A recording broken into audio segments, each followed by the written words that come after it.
Hello everyone, welcome back to my channel life insider. আশা করছি তোমরা খুব ভালো আছো, আমরাও খুব ভালো আছি। বৃষ্টির দিনে ছাতা মাথায় দিয়ে দুজনে বেরিয়ে পড়েছি নতুন আরেকটা জায়গা ঘুরতে। তো দেখতেই পাচ্ছ তোমরা কি পরিমাণে বৃষ্টিটা হচ্ছে আশেপাশে। তো আমরা যেখানে যাচ্ছিলাম তার যাওয়ার আগেই এই জায়গাটাতে আমাদের চোখে পড়ল, যেখানে ইউনিফিকেশন কালচারের ফেস্টিভ্যাল চলছিল। তো স্টলগুলো দেখে ভীষণই ইন্টারেস্ট জাগলো। তো আমি আর সায়ন দুজনেই ইনকোয়ারি করলাম যে অ্যাকচুয়ালি এখানে হচ্ছেটা কি। তো আমরা এখানে কিছুক্ষণ দাঁড়িয়ে শোনার পর জানতে পারলাম এখানে অনেক কটা স্টল রয়েছে ভেতরে।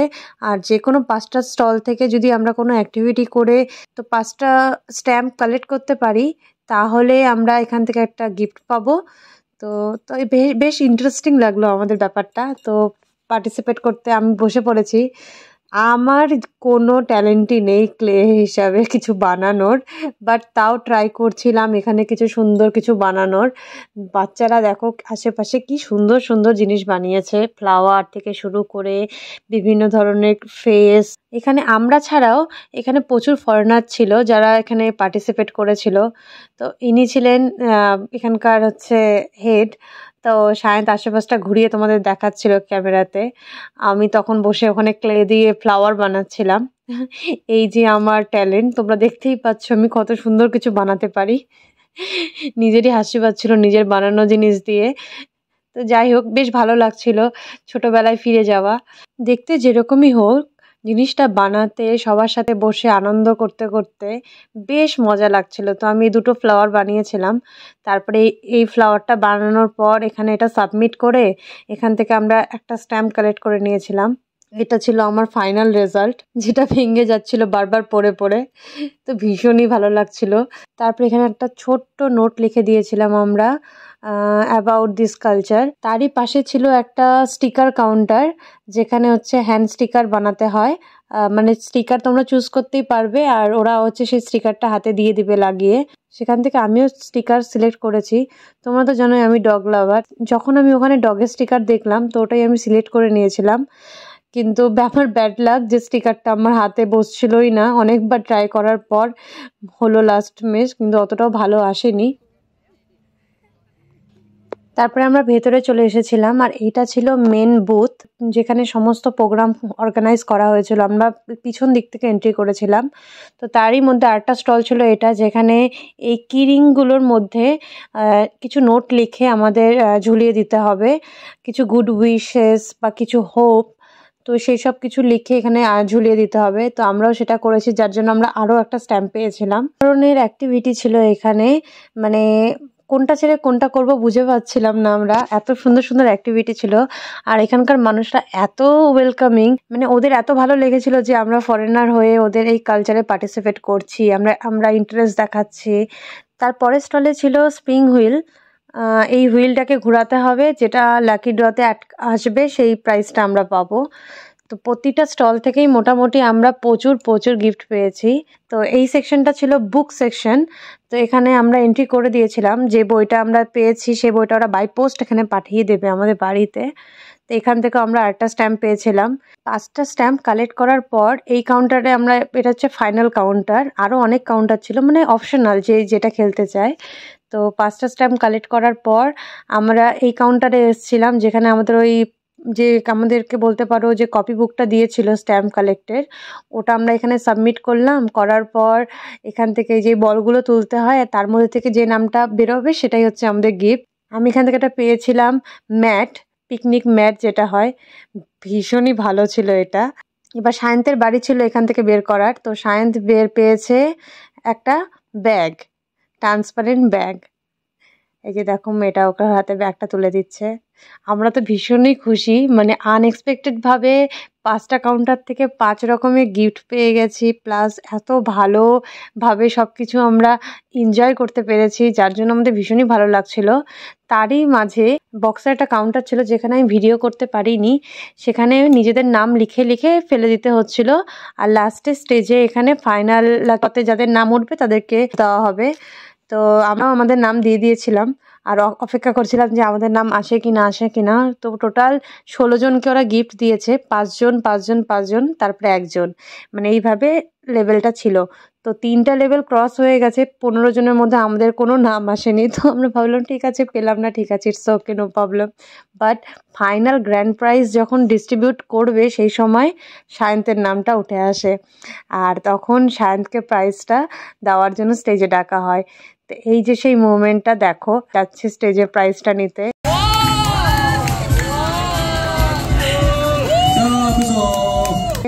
ভীষণই ভালো লাগছিল, সবাই চিৎকার করছিল ওর নাম নিয়ে, প্লাস সবাই এত খুশি হয়ে গেছে যেটা ফরেনার এসে এখানে গ্র্যান্ড প্রাইজ জিতে নিয়ে যাচ্ছে। মানে একটা দারুণ দারুণ এক্সপিরিয়েন্স ছিল, কি বলবো তোমাদের। মানে আমার খুশিটা তোমাদের কি করে বোঝাবো, তোমরা দেখতেই পাচ্ছ আমরা কতটা হ্যাপি এখানে। এটা তারপরে আমরা এখান থেকে বেরিয়ে পড়লাম, প্রচুর ফটো তোলা হয়েছে। সায়ন্তকে তো জাস্ট ঘিরে ধরেছিল সবাই, নিউজ চ্যানেল থেকে শুরু করে এখানকার লোকাল যারা রয়েছে সবাই। এটার জন্য এখানে আসা, সেই লোকেশনে আমরা পৌঁছে গেছি। পাশেই হচ্ছিল এই ফেস্টিভ্যালটা, এখানে অনেকটা টাইম আমরা স্পেন্ড করে ফেলেছি অলরেডি। পৌঁছে গেছি চংগেচন স্ট্রিম, এটা হচ্ছে ডাউন টাউন অফ সিওল, বলতে পারো হার্ট অফ সিওল। তো একদমই তাই, খুবই সুন্দরভাবে সাজানো। প্রায় 11 কিলোমিটার এই স্ট্রিমটা লম্বা। এই স্ট্রিমটার পাশে প্রচুর বসার জায়গা রয়েছে, প্রচুর লাইটিং রয়েছে। আর এই জায়গা টাইম স্পেন্ড করার জন্য বলো, ফ্যামিলি টাইম স্পেন্ড করার জন্য বলো, সব কিছুর জন্য ভীষণই ফেমাস। আর যারা কে ড্রামা দেখো তোমরা তো জানোই কে ড্রামাতে এই লোকেশনটা কতটা বেশি ফেমাস রয়েছে। এইরকম একটা বিউটিফুল ওয়াটারফল।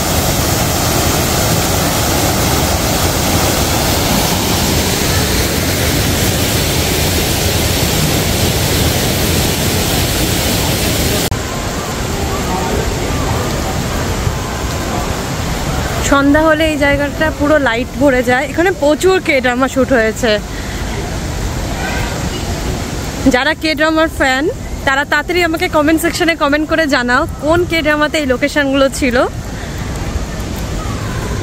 দেখো, লুক এট দ্য ভিউ।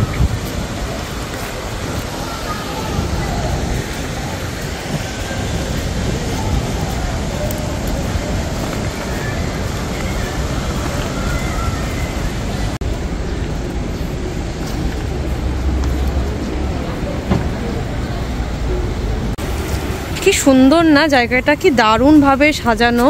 সন্ধ্যাবেলায় পুরো জায়গাটা লাইট জ্বলে আর এত ভালো লাগে। আশেপাশটা তোমাদেরকে একটু দেখায়, পুরো বিল্ডিং, তার মাঝখানে এত সুন্দর একটা জায়গা। ধীরে ধীরে প্রচুর ভিড় হচ্ছে এখানে। আমার বিজন বাড়ি লাগছে, বিজন বাড়ি। আর সন্ধ্যাবেলা এত সুন্দরভাবে লাইট জ্বলে এই পুরো এরিয়াটাতে। কিছুটা এগিয়ে আসতে একটা বক চোখে পড়লো, দেখো মাছ খাচ্ছে ওই। অ্যাকচুয়ালি এখানে অনেক ছোট ছোট মাছ আছে।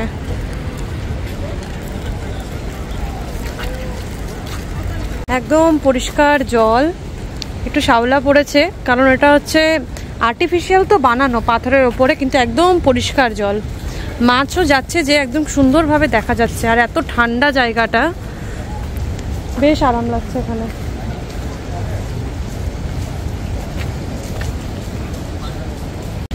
এখানে কোরিয়ার হিস্ট্রিকে এরা রিপ্রেজেন্ট করেছে, কীভাবে যুদ্ধ হয়েছিল তারই একটা স্টোরি এখানে বানানো রয়েছে পুরো ওয়ালে।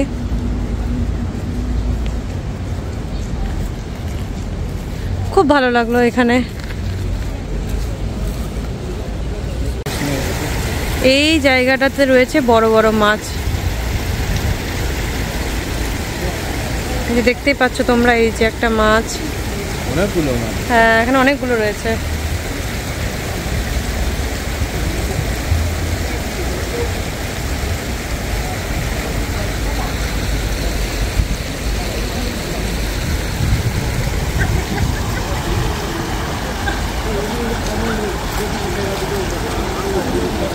জলটা কি পরিষ্কার তোমরা দেখতেই পাচ্ছ, এরকম মাছ কত বড়।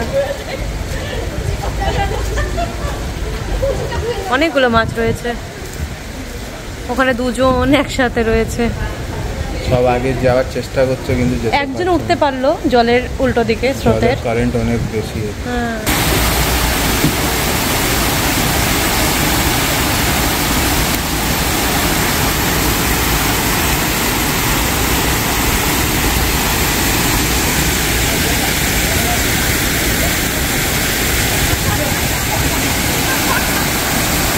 তখন আমরা বেরোচ্ছি এখান থেকে। কারণ এখন ঘড়িতে প্রায় 7:30টার মতো বাজে, আর সন্ধ্যা এখানে 8:30টার আগে এখন লাগেই না। তখন এই লাইটের অপেক্ষা করলে অনেকটাই আমাদের লেট হয়ে যাবে, কারণ এখান থেকে আমাদের বাড়িটা অনেকটাই দূরে। তো তাই আমরা বেরিয়ে পড়ছি। এখানে ধীরে ধীরে প্রচুর ভিড় হচ্ছে এখন।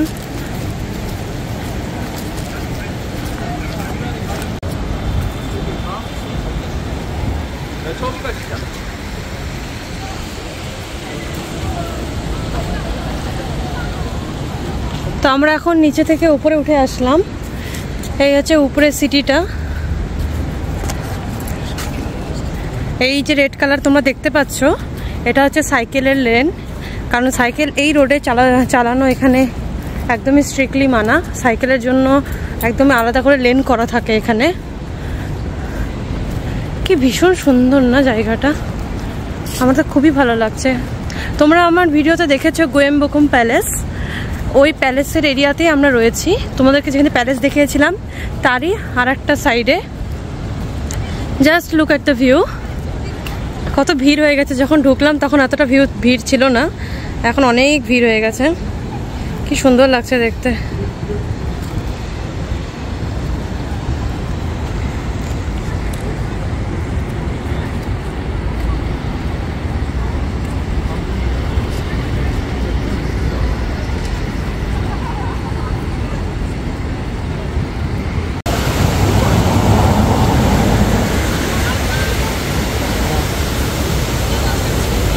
বৃষ্টি পড়া শুরু হয়ে গেছে, সারাদিনই বৃষ্টি হচ্ছে। যখন এসেছি আমরা তখন প্রচণ্ড বৃষ্টি হচ্ছিল। লাস্ট স্যাটারডেও প্রচুর বৃষ্টি হয়েছে, বেরোনো হচ্ছিল না আমাদের। তা আমাদের আজকে প্ল্যান ছিল বাইরে বেরোবো, তো ওই জন্য ভাবলাম যে বৃষ্টি কম হয়ে যাবে 2টো থেকে, তো ওই জন্য আমরা দুপুরবেলা বেরিয়েছিলাম, আর রাস্তায় ভিডিও করা পসিবল হয়নি। তো এই লোকেশনে আসার পর আমরা তো এখানে এনগেজ হয়ে গেলাম তো প্রোগ্রামে। তো তারপরে তো এই জায়গাটা ভিজিট করলাম। তোমরা জানাবে আজকে তোমাদের ভিডিওটা আমার কেমন লাগছে। তো এখন আমরা আরেকটা লোকেশনে যাচ্ছি, তোমাদেরকে দেখাবো। তো চলো। এটা হচ্ছে যার মূর্তি তোমরা এখন সামনে দেখতে পাচ্ছ, এটা হচ্ছে কিং সেজন। ইনি হচ্ছে কোরিয়ান ল্যাঙ্গুয়েজকে বানিয়েছিলেন, মানে কোরিয়ার জন্য এনার কন্ট্রিবিউশন অনেকটাই বেশি, তার জন্য ওনার মূর্তি এখানে বানানো রয়েছে। আর ওনারই পিছনে রয়েছে গোয়েম্বকুম প্যালেস। ওনার মূর্তিটা দেখাচ্ছি তোমাদেরকে ক্লোজ ভিউ।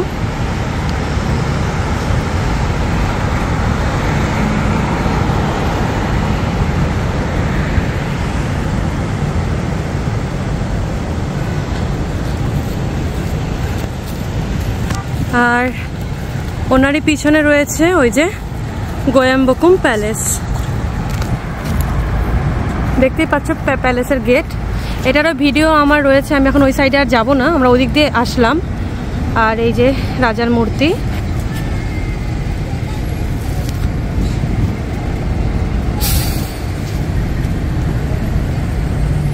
আর এর আশেপাশে যত বিল্ডিং তোমরা দেখতে পাচ্ছ, এখানে সব এমবাসি রয়েছে, আমেরিকার এমবাসি রয়েছে। তার জন্য এখানে সিকিউরিটি অনেক বেশি হাই। এখানে কোরিয়ার একটা সবচেয়ে বড় হিস্টোরিক্যাল প্লেস। আর ওই তো গোয়েম্বকুম প্যালেস, আর ওই পাহাড়ে আমরা উঠেছিলাম ট্রেক করে। আমার ভিডিওটা এখানে রয়েছে আইকানে, আমি অ্যাড করে দেবো গোয়েম্বকুম প্যালেসের ভিডিওটা, প্লাস ইনহুয়াংসাং মাউন্টেনের ট্রেকের পুরো ভিডিওটা আমি ওখানে লিঙ্কে দিয়ে দিব, তোমরা চাইলে দেখতে পারো। ওখান থেকেও আমি দেখিয়েছিলাম গোয়েম্বকুম প্যালেসটা কেমন দেখা যায় পাহাড়ের উপর থেকে। এখন তো প্রচণ্ড মেঘ করে রয়েছে, প্লাস সন্ধ্যাও হয়ে গেছে। তখন আমরা এই সাইডে আর একটু যাবো, ওখানে আর একটা মূর্তি রয়েছে, আর একটু ফেমাস একটা জায়গা, ওটা তোমাদেরকে দেখিয়ে।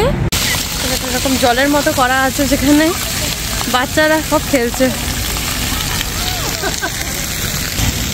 ফাউন্টেনগুলো দেখো কি সুন্দর লাগছে। Just look at the watch, কি সুন্দর।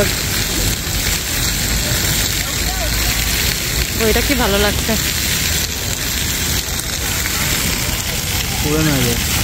বাচ্চারাই মজা করছে, আমার নিজেরও খুব ইচ্ছা করছে এখানে গিয়ে ভিজতে। কি মজা করছে ওরা।